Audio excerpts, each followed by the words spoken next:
for women that are struggling to burn fat, dial in their body composition, and lose belly fat, because it's a big topic. A lot of people care about that. What are a few hacks that you have that can help them get to that place of sustained fat loss, which is different than weight loss? Yes. And by the way, it's different and the most important, as we know. And that brings up the very first topic of you've got to know what you're looking at, because how would you know if you lost fat or weight unless you were actually looking? Now, this can be as simple, because most of the time when people want to lose fat, they want to lose the fat around their waist. They want to lose that visceral adipose tissue, right? So just simply having a tape measure. So once a week, you do your waist and hips. So you have a waist to hip and a waist to height measurement.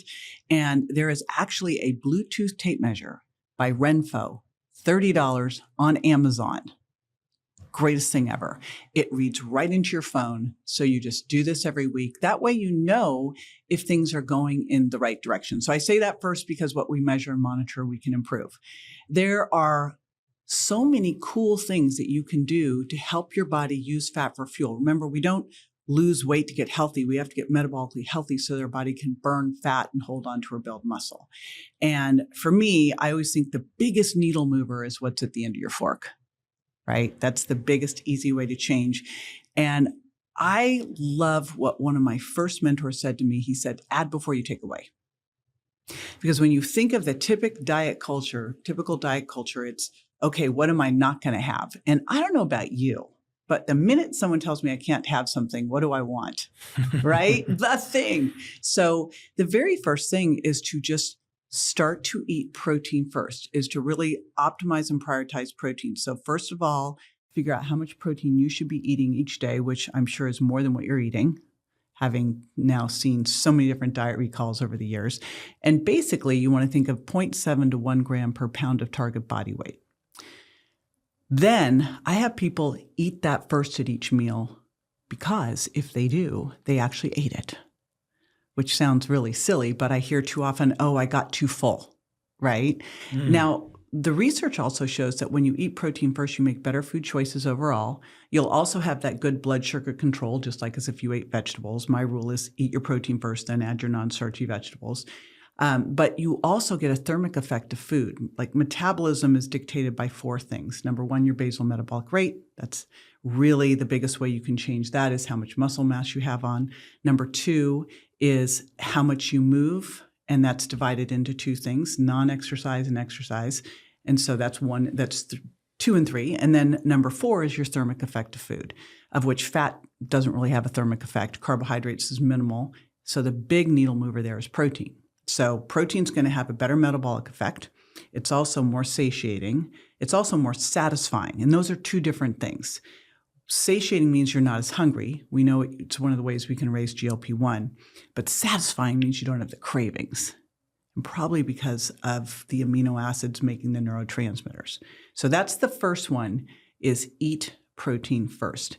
And if you are trying to lose weight overall, which means you're going to be in a little bit of caloric restriction, this can help you hold on to lean body mass, fat-free mass as you do so, which is mission critical. So eating protein first, literally, what does that look like at breakfast, for example? So at breakfast, that could be, and I always have to caveat these, because in the Virgin Diet, I discovered that so many people had leaky gut and were reacting to dairy and eggs. Doesn't mean they can't ever eat them, means they need to heal their gut. So assuming that you're fine with those, it could be 2 eggs and 4 to 6 egg whites with some, like I love to make a scramble of those with a little bit of feta cheese and spinach and mushrooms. It could be a Greek-style yogurt.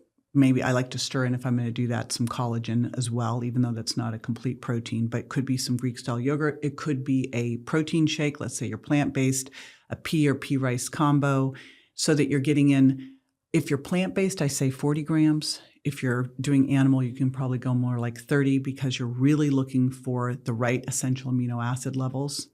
And for plant, it tends to be not as bioavailable and digestible. And so you're looking for at least 2.5 to 3 grams of leucine. So that's where that's coming from. Now, a hack here that I think needs to be out there a lot more, especially as we age. And the studies are pretty interesting on this, is that you can hack this by taking some essential amino acids alongside it. And I actually think that everyone over 50, this is a good thing to put into play, because it's sort of like your essential amino acid insurance policy. So you have breakfast and you also have a serving of essential amino acids. That way you got what you needed. And as we age, we tend to be more anabolic resistant. So we have more challenges using those essential amino acids and being able to go through muscle protein synthesis. So this helps kind of push past that. So that's the other piece that I put in. Like this morning I had breakfast, I had a little hit of essential amino acids alongside it. Yeah, and just so everybody's aware, that you're talking, that's a supplement. It's a It's a powder, supplement. and you add it to water and you drink it. Yeah. Essential amino acids taste icky, so they always have a flavor to them. They're still not fabulous. It just is what it is, but they're easy enough to take in a little glass of water and take a hit. They're not going to make up for not eating protein, but as you mentioned, they're an insurance policy. Exactly. It's just like supplements don't make up for, eating a crappy diet. So that was number one. Eat Yes. protein first. And just a little bit of a recap on that. How is that connected back to fat and burning fat? You get full. You don't eat a lot of the quote unquote bad stuff or the things that aren't as supportive or actually lead to excess fat in the body.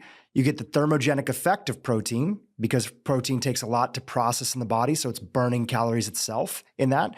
You're supporting your muscle mass. Your lean muscle mass is active in itself. It's metabolically active. It's going to be burning fat throughout the day, especially if you're resistance training and maintaining that lean muscle mass.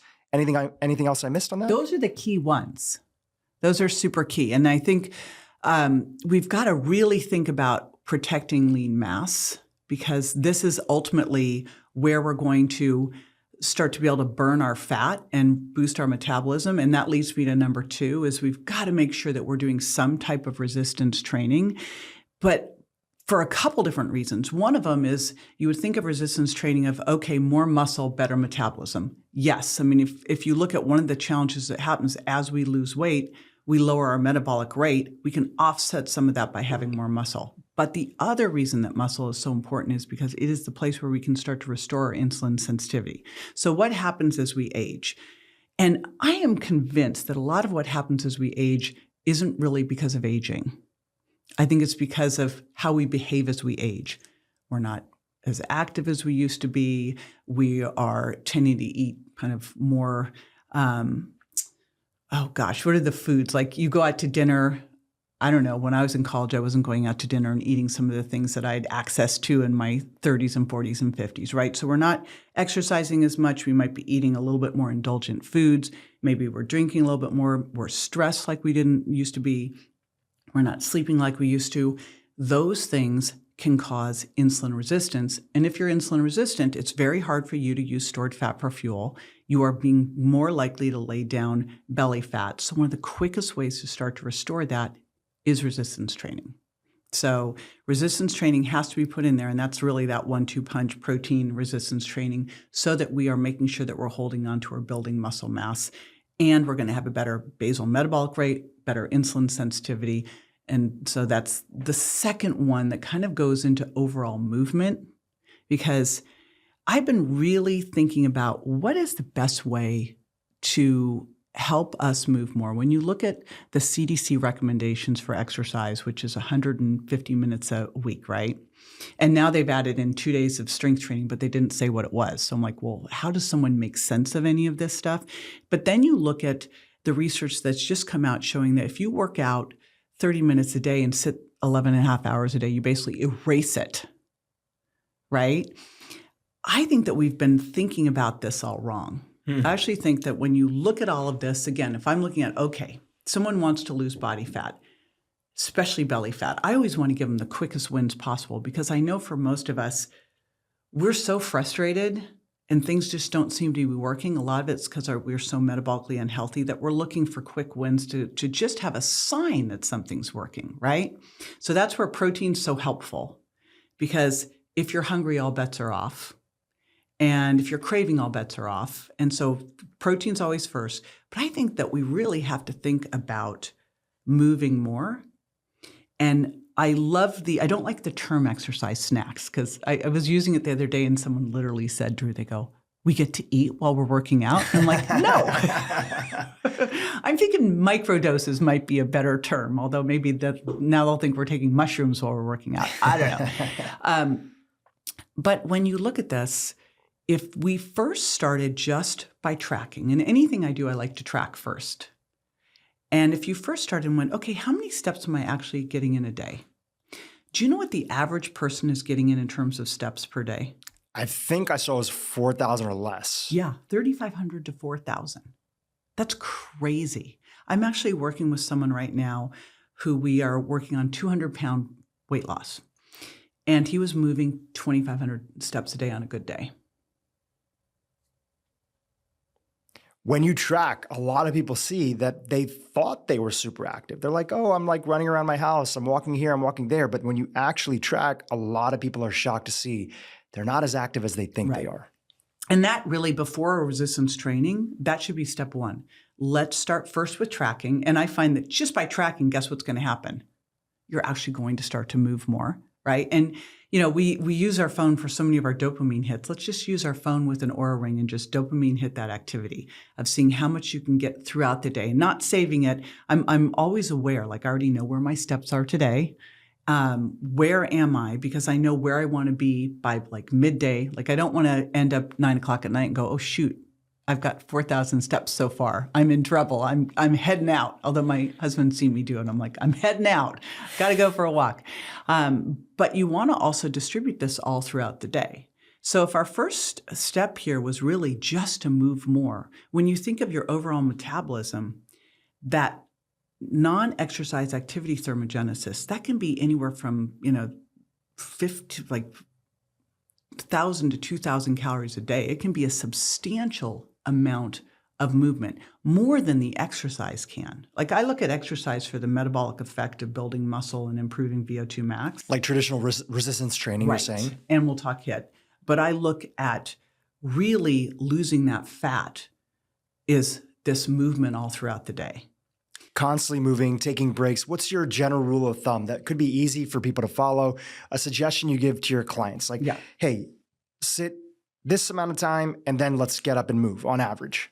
I had a friend who made this shock band, Pavlok, and his whole thing was to shock people so they didn't smoke. And I'm like, gosh, I need that thing now to shock people every hour or two to go get up. I mean, but you can set that on your watch. I think we have to really be thinking about every 1 to 2 hours, what can we do to get up, even if it's 10 air squats, right? And with the person that I talked about who was at 2,500 steps a day and had 200 plus pounds to lose, you don't just go from 2,000 to 10,000. So the first thing I went was 2,500 to 3 to 4. We're at 5 right now. Steps per day, 5,000 steps a day. But then the other thing that I added in, and anyone can do this. Let's say that you right now go, oh, I'm doing 4,000 steps a day. Let's just increase that. Let's add 1,000. And let's start to look at how much can we get by noon? How much can we get in? So every couple hours, can we get up? Maybe we're doing 10 push-ups against a desk. Maybe we're doing 10 air squats. I think that we make this such a big deal that we either do all of it or none of it. In fact, there was a study that I looked at years ago, and we didn't know then any of this information. They literally looked at people who were told to walk 30 minutes a day or 10 minutes 3 times a day. And what they looked at the end of the study is, they figured it would be the 30-minute a day people that did better, because back then it was all of that. If you can't work out for at least 30 minutes, don't work out. Remember that? I don't remember that, but you're younger than me. Back when I was in grad school, everything was about being in this zone, this target heart rate zone, and that in order for your body to start really burning fat, you had to be doing it for at least 30 minutes. It's the most ridiculous thing ever. Wow, it sounds super ridiculous. I mean, now we're not like, what are you talking about? But so when they did the study, they figured, this isn't going to do anything. Well, they got better results. And then they thought, well, because they either did something versus nothing. But I also would argue, if you're going to go do a quick 10 minutes of something, you're going to do it harder. So what if you decided right now, and this is how you would take this home, I'm going to start tracking how much I walk. My Apple Watch, my phone, an Oura Ring, whatever thing you choose. Don't let that be a barrier. Yeah, most phones already have a pedometer. If you're going to keep it on you, you're going to be tracking your steps. Figure out how to do this. There's a way to do it. Winners find ways, right? So you're going to track. That's the first thing. Next thing is wherever you are, let's start to increase it every couple days by 10% until you're hitting 8,000 as your bare minimum. And really your goal is much more around the 12,000. And so once you've got that dialed in, then there was a cool study that looked at people who were told to walk 12,000 steps a day. And another group said 3 times a week, make it a little harder. 3 times a week, 30 minutes, just make it harder.